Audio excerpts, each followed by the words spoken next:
Well, hello there and welcome to Travels with Geordie. If this is your first visit, my name is Peter Knowles and I live on this classic wooden motor cruiser in Victoria, British Columbia, along with the very fond memory of my pup, Geordie. Now, you're going to say, how about time, Peter? You actually got to show your boat because we've been away cruising for what's going on pretty close to 3 months now.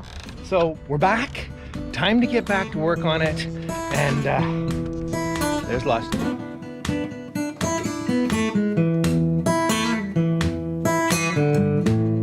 And yes, while it's true we're back, we still have to jump back in time, as usual, and pick it up where you left off on Jedediah Island. Awesome, awesome spot.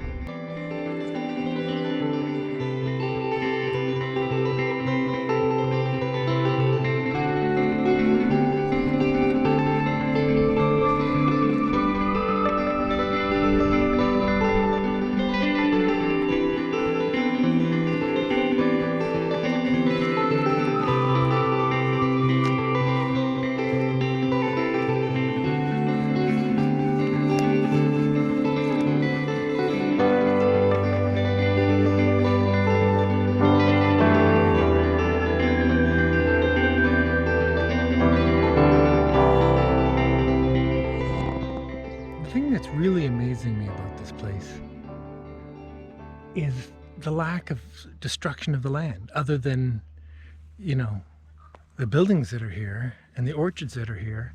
It's as if it was completely unmechanized, and people lived here until the mid-90s, but there's no roads and big excavations, and it's just meadows and pathways. Amazing.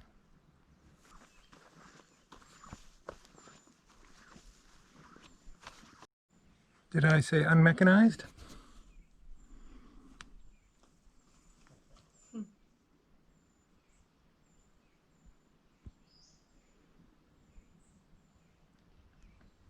So let's see, for those of you who are really interested, wagon, big circular saw, you can see a sickle bar mower in there. The Ford, tractor, I believe, is a Ferguson, not a Ford, because the two Ford 8Ns I had were exhaust on the right. A couple of harrows down here, disc harrow.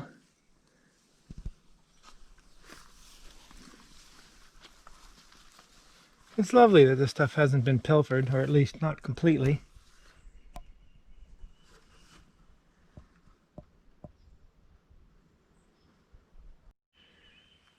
This orchard was full of sheep a moment ago. Fortunately, they weren't very fond of Griffin. Well, good morning. Just leaving Jedediah Island, and today we crossed the Strait of Georgia back over to the Big Island, basically landing at about Nanaimo, and through Dardanelles into what we consider the southern islands, or the southern cruising grounds. So today's a bit bittersweet. Done with the north.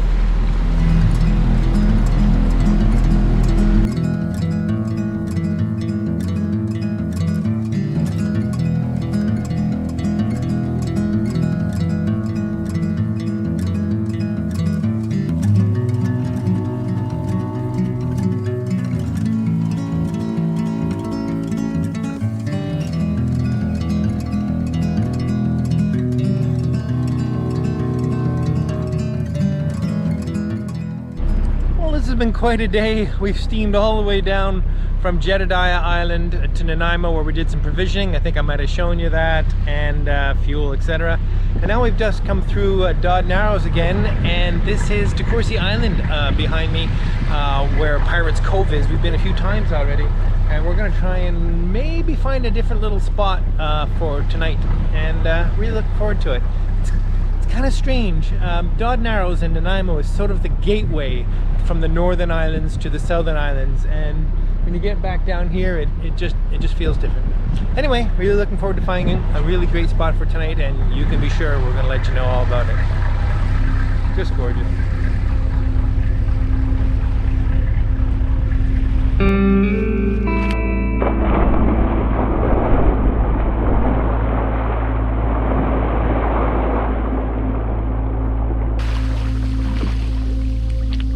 feel like a cannonball.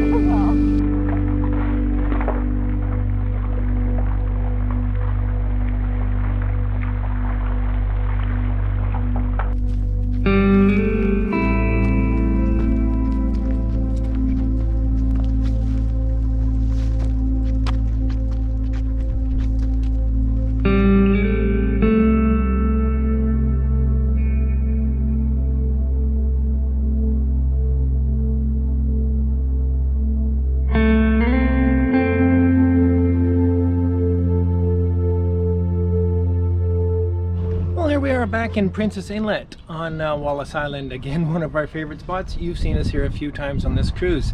But as with everything, sort of sad because we're heading south. So this is our last, pretty much our last, really remote little anchorage of this cruise. We'll see.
And here we are on Portland Island, a tiny little island just between Saanich Peninsula and Salt Spring Island. We're almost home. Lovely spot, and it's a provincial park, so let's go for a walk.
On Saturna Island. This is pretty much the southernmost spot in the Canadian Gulf Islands, and a very, very popular spot that we really had planned from the very start of this cruise. We wanted to make sure we could get to, and so it was kind of a long shoot across to get here yesterday, but absolutely worth it. And as I may have showed you, it was another chance to get through the Pender Canal, which I always enjoy. Well, this being the last day of our cruise, it's been quite something. Anyway, I haven't even really thought about what it means and what it's going to be like to be back at the marina. Of course, I'm very much looking forward to getting work done on MV Geordie, which is what I'll begin pretty much right away, and start planning for the next cruise. Alright, I don't know if you can hear me, but I'm down in the engine bay while we're underway, cruising down Bedwell Harbor, and I'm going to finally do a speed test. I'm going to use my little tachometer digital tachometer for those of you who've been following along. And I want to correlate speed versus engine RPM. So let's get started with that. So we're on the idle now.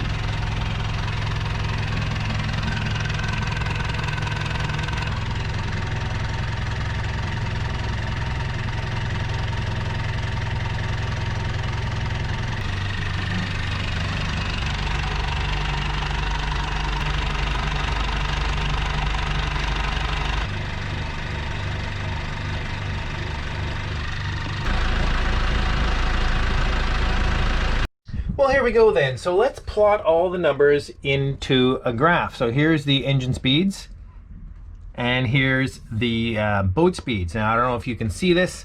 Hopefully you can. It plotted into a relatively straight curve. In fact, this curve ended up being much more linear than I expected it. I imagined it would flatten off much more at the top here, but we didn't actually go very fast. We maxed out at 15 RPM, which is pretty slow for that motor, which was 7.5 knots, which is pretty fast for that boat. So what I'm leaning towards is this motor is still too big for this boat, and let's have a look at how we do that. Our cruising speed's about 6 knots, and we plot that down to about 1120 RPM. Well, let's look at the power curves for the engine, and here they are.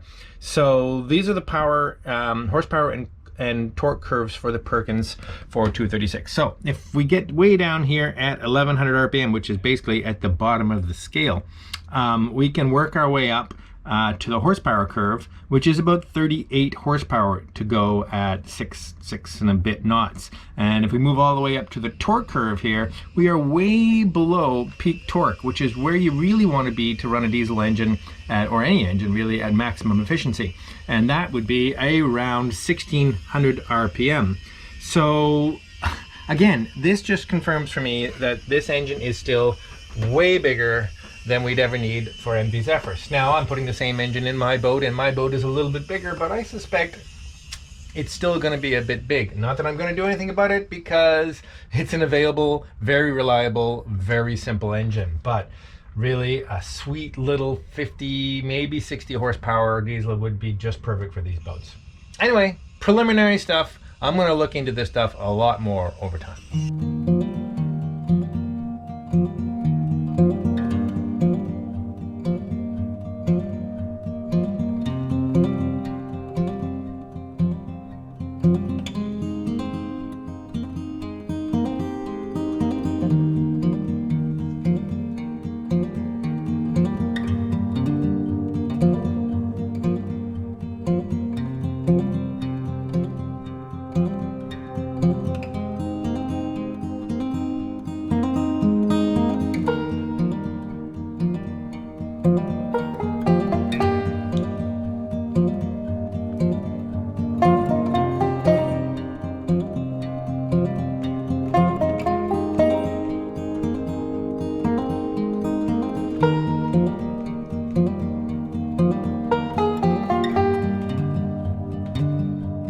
And we're home.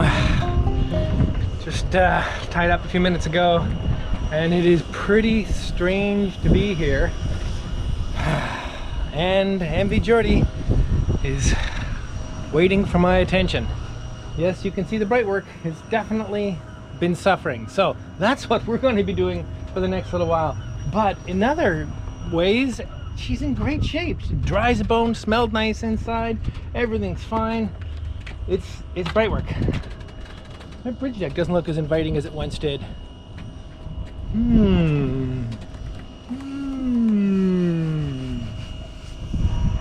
And because we're back and I have a reasonable access to high-speed internet, I thought it's way overdue for a live stream. So tomorrow, Sunday the 16th of August, live stream at 1 o'clock Pacific time.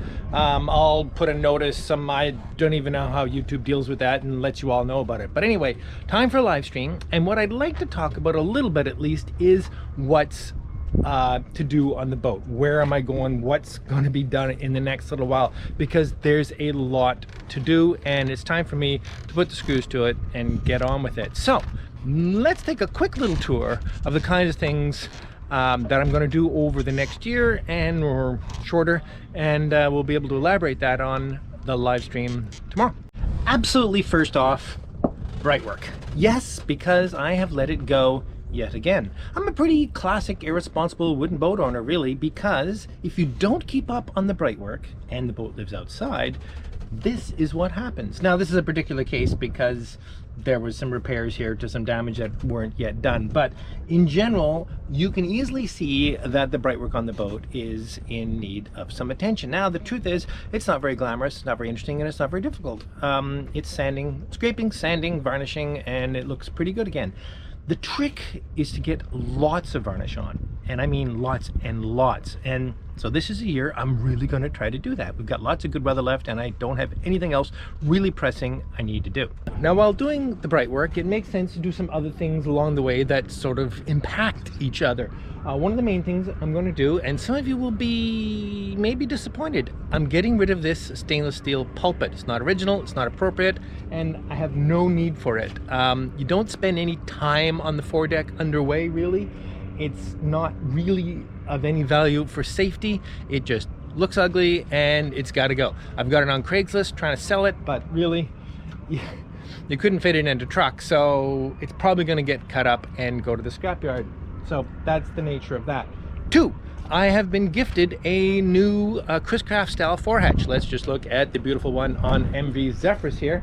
Yes, one of those. I just need to step up to the plate and get it shipped to me. Thank you again ever so much. And get restoring that and get that on, because that is something that I'm really, really looking forward to do.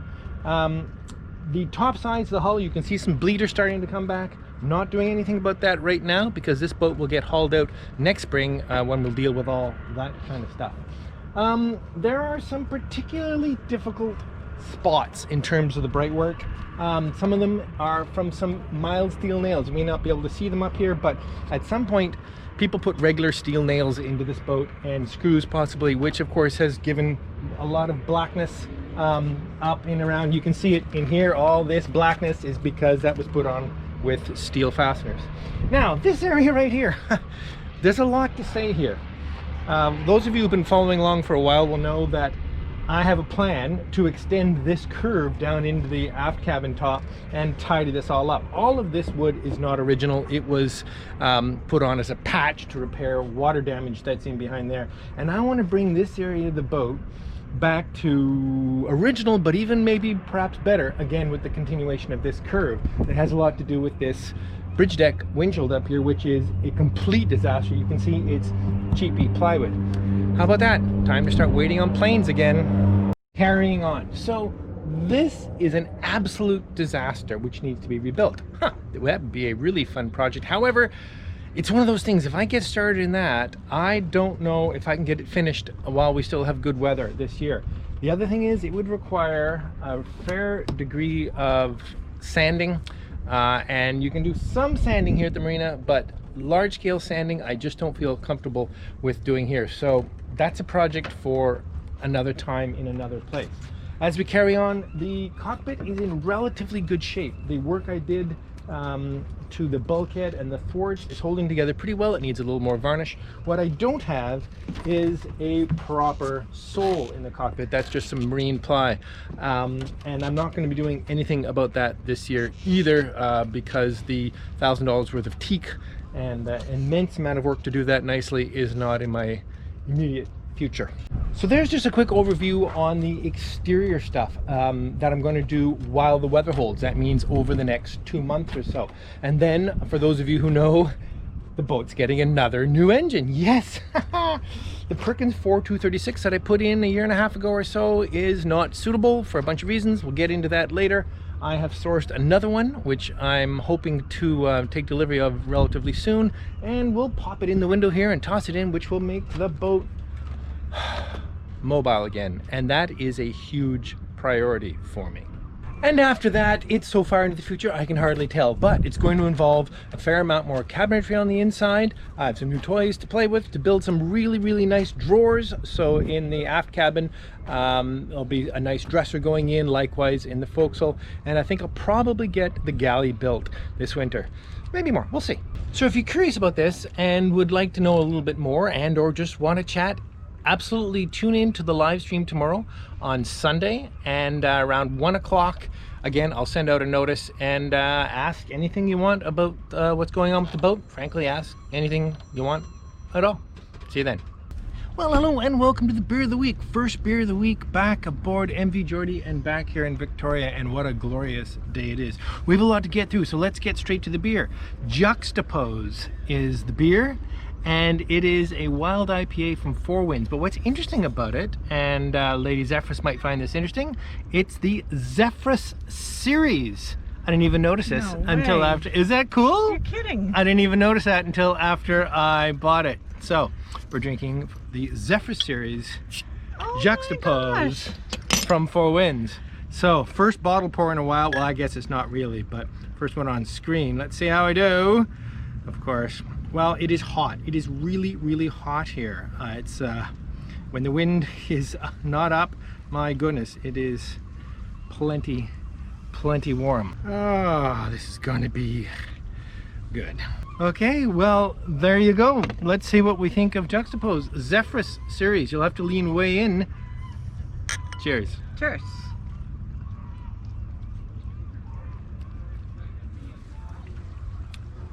That's nice. It's nice. It's a bit of a sharper IPA, a little more hoppy, but not overly. Well, it's a personal favorite of mine because of the name.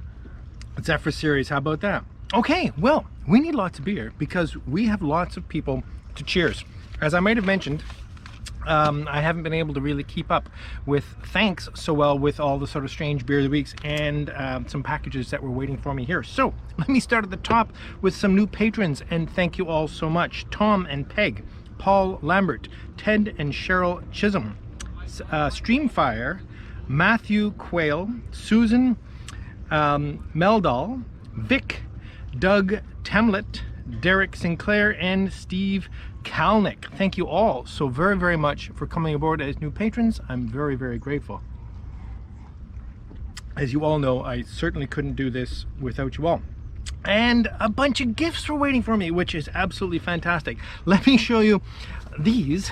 I have a 6-pack of these gifted to me by Carl and Sarah Little in Australia, and I had actually put out a call if anyone knew where these might be available. These are vintage porcelain switches. You might have seen the type of switch on MV Zephyrus. There are a few on it, and these are very hard to find in North America. In fact, I think probably impossible. These are actually rated for household use in Australia, and Canada or America would never allow such a thing. But anyway, I absolutely love them. They're perfect. I've already installed one. I think I have a little quick clip of showing. Yes, I probably do. Thank you so much, Carl and Sarah. Okay, some other things came along. Something I should have had ages ago, and I'm so grateful I have, is the Shorty tripod handhold selfie stick thing for the GoPro, because that'll keep me from mawing over the GoPro and putting my fingers over all the microphones all the time. So that is very grateful, and that came from Susan and Keith Meldal. Next came a little phone holder. This is basically a device to hold a phone, iPhone, etc. Clamp onto it. It's beautifully made out of cast aluminum and has a little 1/4-inch thing in the bottom to go on a tripod. Very handy. It's going to be very handy for live streams. So grateful about that. A quart of Epiphanes varnish. So timely, because we're going to put a few of these on the boat in the next little while. Now I should say, the phone holder, I forgot to mention, came from Michael Legoux. Michael, thank you very much for the phone holder. The varnish came straight from the manufacturer, or at least the distributor, without any notification of who sent it. So if you sent me the varnish, please let me know, and I'll thank you properly. Now, wow, how about this thing? This beast is a dovetail jig. Yes, it is. It's a big tool to have on a small boat, but I've wanted one forever, and this is a really good one. This is going to help me make really lovely drawers with half-blind dovetails on it. You wait and see. They're going to be absolutely fantastic. Again, this came directly from the supplier without any indication of who sent it. So if you sent me the dovetail jig, please let me know so I can thank you properly. And last but not least, you might have seen a couple little clips of neat slow motion pan bys of a couple of things that just came. They were shot with this nasty little beautiful little thing. This is a motorized slider. Basically, it's a little electric car which you control with a remote, and what it does, you mount a camera on it, in this case the GoPro, and it can drive along, or it can drive in a circle depending on how you adjust the wheels, and do those lovely slow-mo pans and slides. I've wanted one of these forever, and we're gonna have a lot of fun with this with the upcoming shots with the with cabinetry and carpentry and stuff like that. And again, it came directly from the supplier without any indication of who sent it. So if you sent me the motorized slider, which actually the brand name on it is Niwar, please let me know so I can thank you properly. And that pretty much wraps up that. It was an unbelievable, unbelievable. I think my word of the week should almost always be grateful, because again, I always feel so grateful. But I do owe you a word of the week. But first, let me cheers you all one more time. Cheers. Word of the week for this week, because got back working on the boat, I'm pretty excited about it, is enthusiastic. Yes, I am so enthusiastic about getting back onto working on this boat. It has just been swelling up in me. So if you'd like to win a Travels with Geordie t-shirt, use the word enthusiastic in a comment down below, and I'll pick it random from the first 24 hours worth of comments. And if I pick you, I'll send you off a Travels with Geordie t-shirt. I got through it. Oh my gosh. Cheers. How about that? Zephyr series. Pretty cool. The Zephyr series. Gonna have to fill the fridge with this.